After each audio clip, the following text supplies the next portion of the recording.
Grabing init. Magandang oras po sa inyong lahat. Karating ko lang nagpagupit ako kasi ito yung namin. Huling araw ngayon dito sa Pilipinas sa aming bakasyon. Ika nga sa mga sinasabi nun sa mga Espanyol na tapos na yung maligayang araw.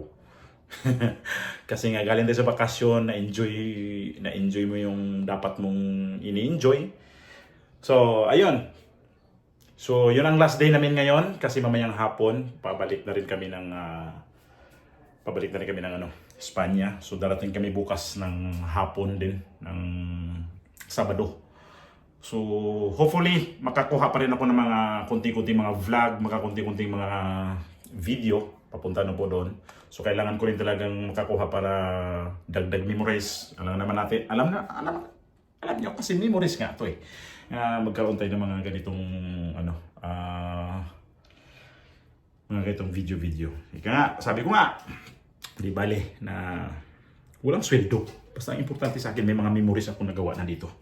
So, ayun, ito yung last day namin ngayon, huling araw namin dito sa Pilipinas sa aming bakasyon. Ayun,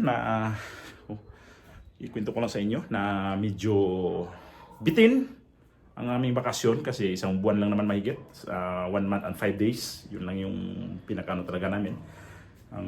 Actually 2 buwan nga dapat ang pinapakuha sa amo namin, pero hindi namin kinuha yun kasi nga may mga alaga kami ng aso.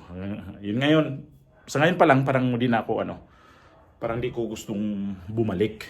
Kapon nga, sabi ko sa kapatid ko, parang wala akong ganang babalik. Pero naisip ko rin doon na may naiwan kami na mga alaga doon, may aso pusa kami. So nami-miss ko rin naman talaga. Kahit anong gawin ko pa dito, iniisip ko pa rin naman din sila. Ganun talaga.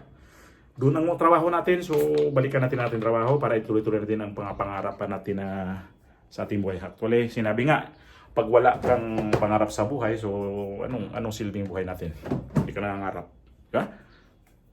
Kasi kung wala ka man lang pangarap, huwag ka na hindi natin magtrabaho kung hindi tayo mangarap.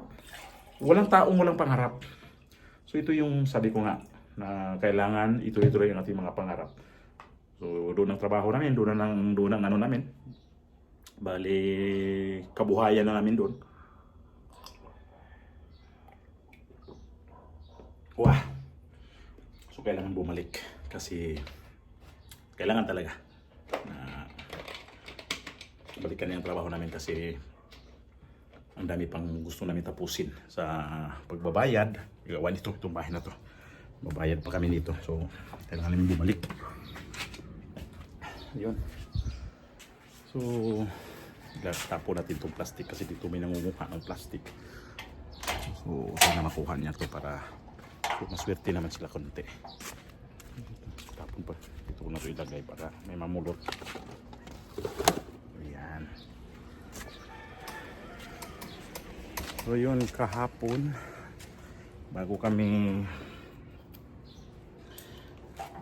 kahapon umalis din ng hapon, naglinis na kami ito, nilinis muna namin ito dito. Ayun yung mga kailangan na namin tanggalan ng damo, tinanggalan na namin para malinis naman bago kami alis. So pag alis namin malinis tingnan.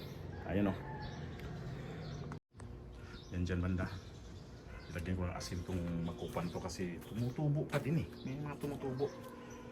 Nilagyan namin ng asin yan. So tingnan natin kung tutubo pa yan dyan. May isa rin dito.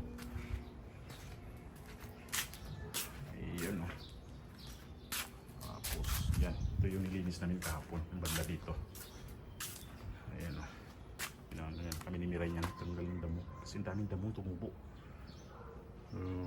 Ito dapat itago dito namin. Kasi kailangan namin ng walang kalat dito. Maiwan yung mga sinampay mamaya. Tanggalin yun dyan pag natuyo.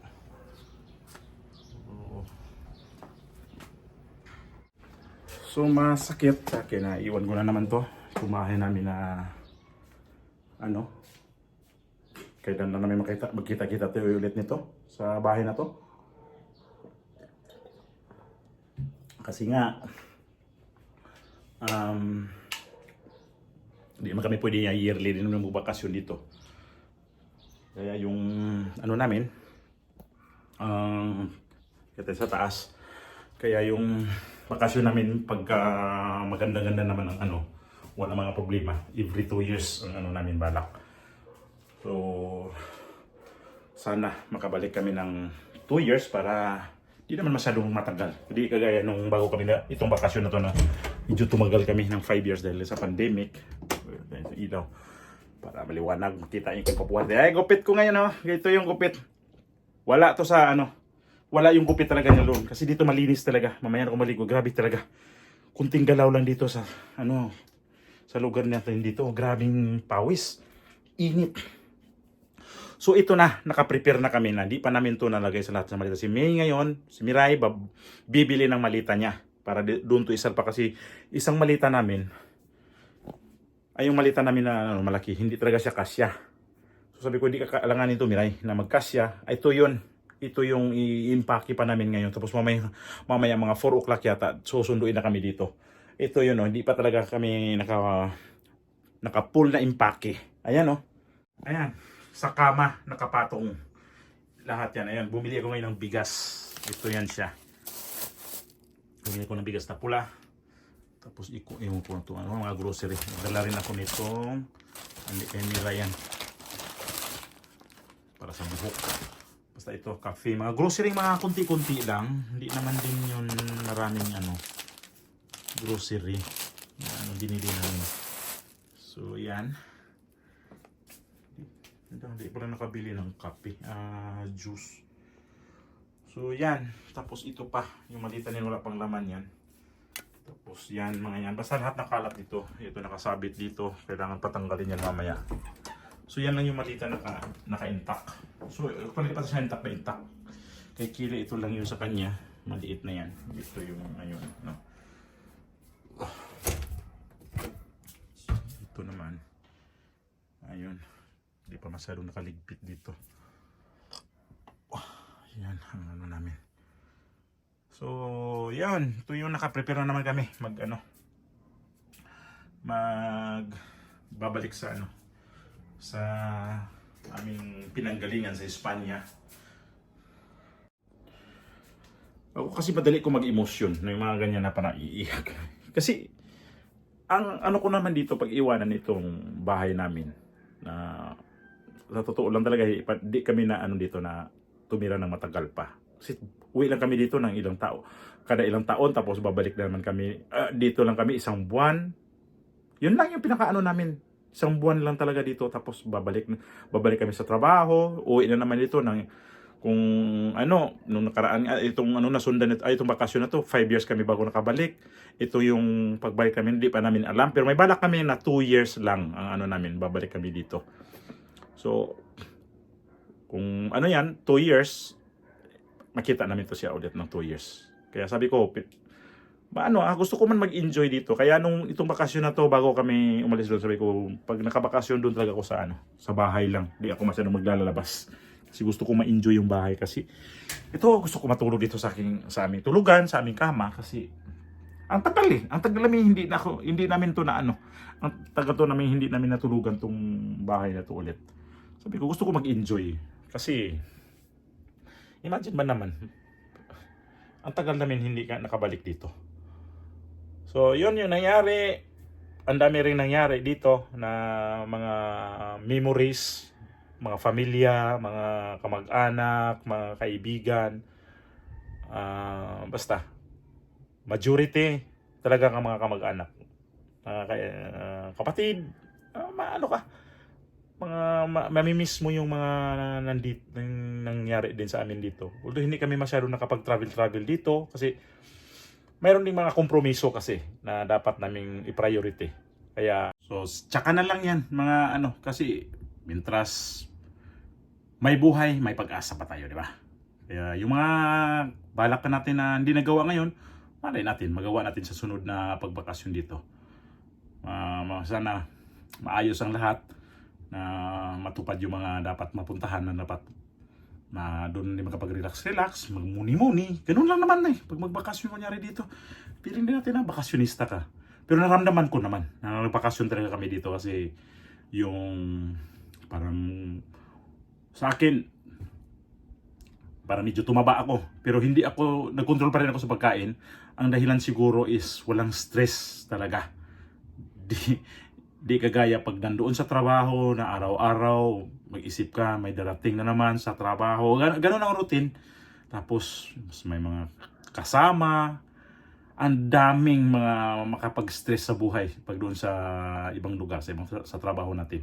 Kaya siguro ako medyo umexpand yung katawan ko. Tumaba nga ako konti. Naramdaman ko naman na parang bumigat yung katawan ko. Eh di ko naman na dito na talagang naano ako, hindi ko gumagawa pa rin ako kasi ay di naman yun na porket bakasyon ka na parang stuck mo rin yung katawan mo.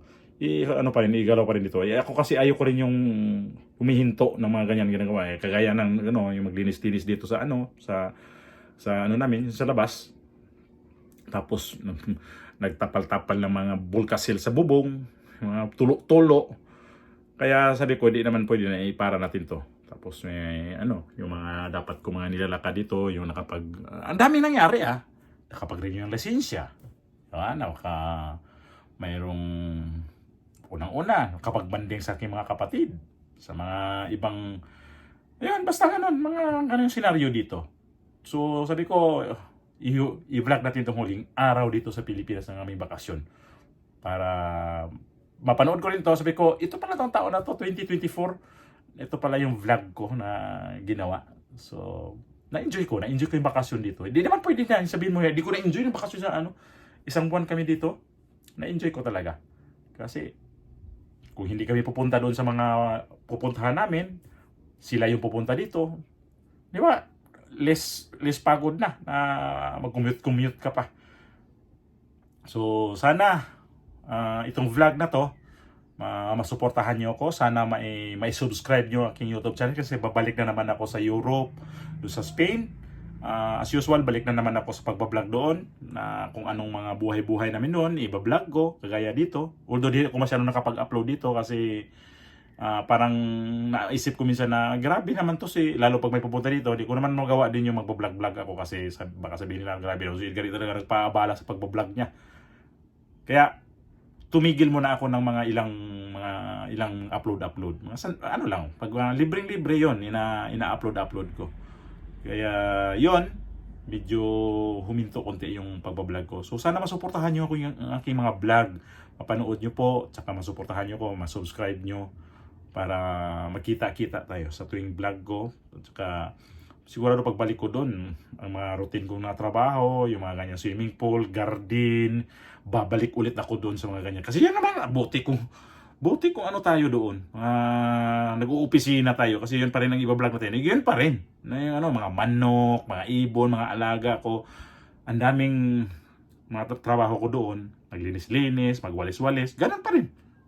Pero may mga istorya tayong gagawin para bukod doon sa pagwawalis, bukod doon sa paglilinis, bukod doon sa pag-garden, bukod doon sa ng mga ibon, manok.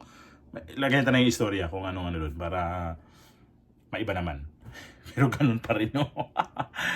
Ayan, ganitong kasi dito rin kasi pag nagba-vlog ka parang napanood ka rin sa mga ganito nagharap ko sa camera parang nawiwirdan sila. Nawiwird ba? Parang iba pala to.